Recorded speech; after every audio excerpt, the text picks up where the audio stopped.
Okay, these are balsamic wood 3 by 3 inch board cut boards made of balsamic wood, and I have a whole bunch of dyes which I'm doing. As you can see, this is, can you see that? That is Safranin O with acetone in a plastic cup that's resistant to a lot of chemicals.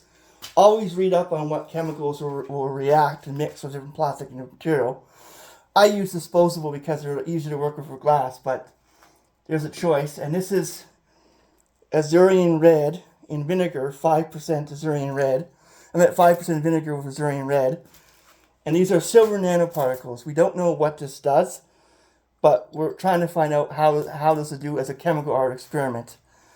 Now, here I have some pipettes. Pipettes are necessary because you're dealing with you're dealing with certain chemicals that react differently with the plastic and the wood. So that has to be considered when you're dealing with this. Now, can you see this? A little bit hard, but that's what I'm going to be showing you. Now, I apologize for this awkward angle with this tripod, but for me, it does weird things when I put pressure on it or that, so I have to be a little bit careful. Acetone with Safranin O. I'm putting this on.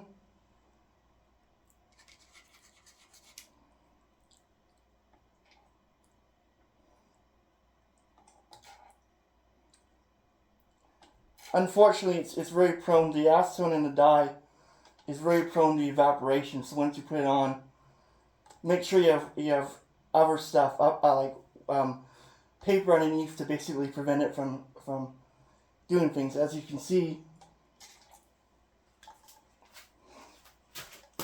acetone with the Safranin O, and I'm wearing protective equipment because acetone and Safranin O are not really good to get on your skin. Always protect yourself against harsh chemicals, especially when you don't know how they will react. I was wearing gloves, but it got really sweaty. I am wearing safety goggles and protective equipment. Now, can you see now what I'm doing? See, maybe it's really hard to see, but the acetone with the Safranin O is seeking into the wood. I'm just going to let it sit there like that. Now, I have another dye. I'm going to try this, but I don't know how it will react. But I'm going to try iodine.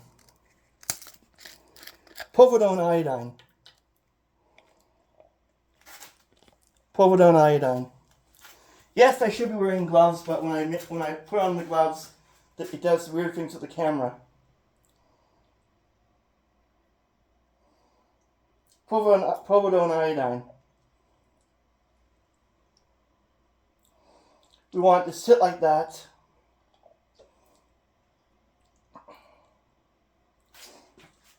Yeah, it's pretty potent materials that I'm working with. And I can't really smell it because, well, it doesn't produce much of a vapor.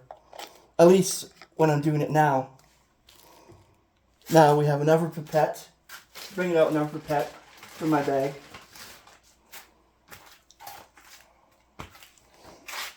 See?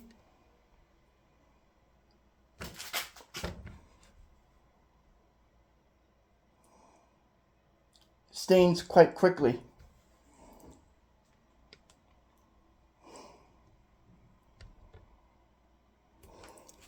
To keep this simple, I'm just going to add one more dye.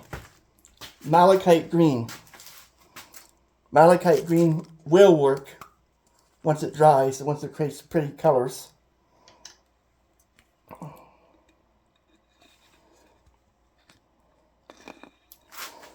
Malachite green is an interesting dye due to the fact of how it might react with other dyes.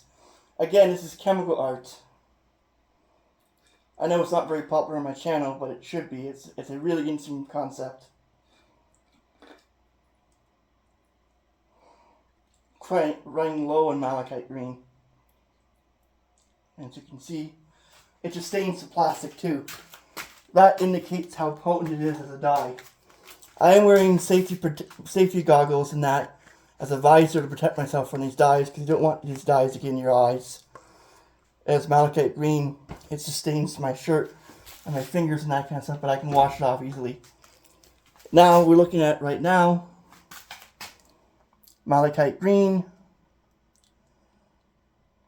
different dyes on the wood.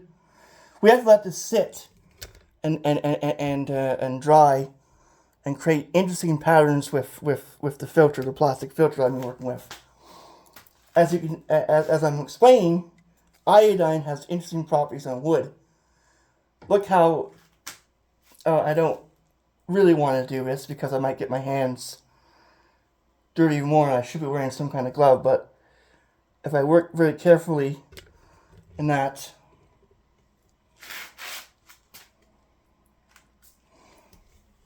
you see what that does?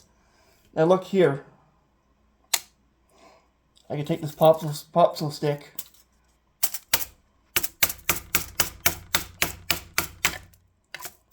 move it over. See? Look at that pretty design, just the random effects. That's what's so cool about these effects. I can just move them off because that's a little bit difficult when the... Oh, that's pretty too.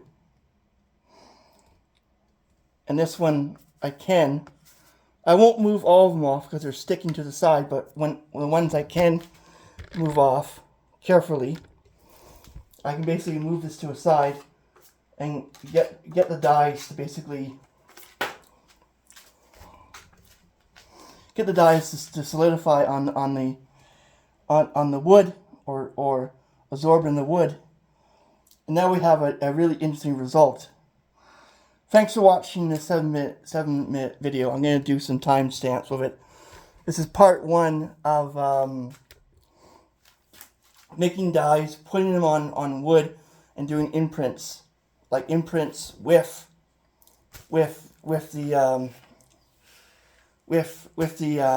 wood. Thanks for watching.